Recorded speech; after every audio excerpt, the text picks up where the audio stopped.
Welcome to student dictation. Dictation 5 second बाद शुरू होगा। Ready, start. महोदय, मांस, मछली आदि को भी इससे पकाया जा सकता है। सोलर हीटर सार्वजनिक स्थानों जैसे अस्पताल, होटल, कारखाने आदि में पानी गर्म करने के लिए काम में लाए जाते हैं। सोलर ड्रायर की सहायता से अनाज, तंबाकू, नारियल, इमारती लकड़ियां आदि को सुखाया जाता है। अब तो ऐसे सौर संयंत्रों का विकास किया जा रहा है जिनसे समुद्र जल के खारेपन को दूर किया जा सकता है। सौर ऊर्जा से हमारे दूर दराज के गांव भी अब प्रकाश से जगमगा उठेंगे और गांव भी शहरों की तरह सभी आधुनिक साधनों से संपन्न हो जाएंगे। हम भारतवासी सौभाग्यशाली हैं कि हमारे देश में सौर ऊर्जा 12 महीने सुलभ है।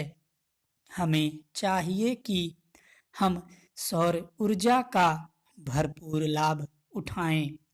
इससे न केवल पारंपरिक ऊर्जा की बचत होगी, पेट्रोल, डीजल, मिट्टी का तेल आदि के लिए विदेशों का मुंह नहीं ताकना पड़ेगा, बल्कि विदेशी मुद्रा में भी ज़्यादा बचत हो सकेगी। निस्संदेह सौर ऊर्जा की क्रांति से सामान्य व्यक्ति को लाभ मिलेगा और देश चहुमुखी विकास का स्वप्न साकार कर सकेगा। चुनाव के पहले की स्थिति से देश गुजर रहा है। देश का लाखों करोड़ों का खर्च चुनाव पर होता है, चुनाव प्रक्रिया पर होता है। अतिरिक्त इसके चुनाव प्रत्याशी भी लाखों करोड़ों का खर्च करते हैं। जन जन तक पहुंचने के लिए, जननेता बनने के लिए अशिक्षित जनता भीड़ देखती है, दिखावा देखती है, प्रदर्शन देखती है, फिर कुछ छोटे मोटे लालच भी काम करते हैं और जनता गुमराह हो जाती है। ऐसी स्थिति में चुने गए प्रत्याशियों से भला क्या देश का हित हो सकता है। शिक्षित बुद्धिजीवी व्यक्ति चुनाव प्रक्रिया से, चुनाव परिणामों से हताश होकर प्रक्रिया से ही अपने को दूर रखने का उपक्रम करते हैं या करने को मजबूर हो जाते हैं।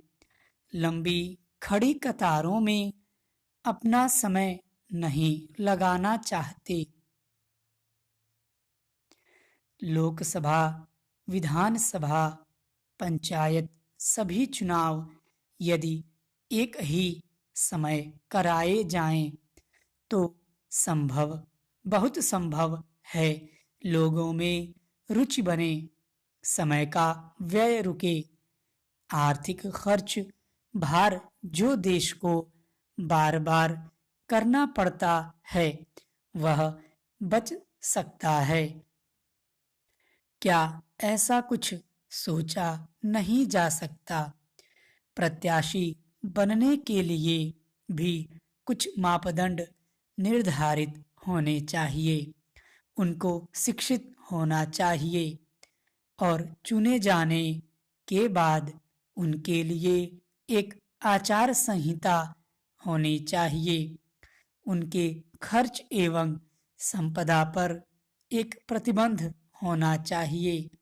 एक गवेषणात्मक दृष्टि होनी चाहिए। समाज का हित चाहने वाले ऐसे चुनिंदा लोगों का जीवन महात्मा गांधी की तरह सरल, स्वच्छ एवं सादगी वाला होना चाहिए। यदि ऐसा होने लगा तो व्यापारिक भावना से आने वाले प्रत्याशी स्वयं हट जाएंगे। अच्छे चुनिंदा व्यक्ति ही देश को सही दिशा दे सकते हैं, देश का हित कर सकते हैं।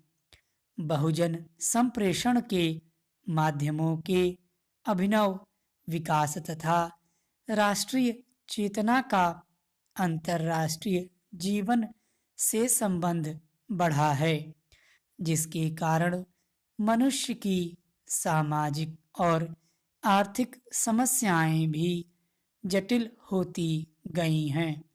वैज्ञानिक और तकनीकी विकास भी निरंतर ऊर्ध्वमुखी हो रहा है। स्टॉप।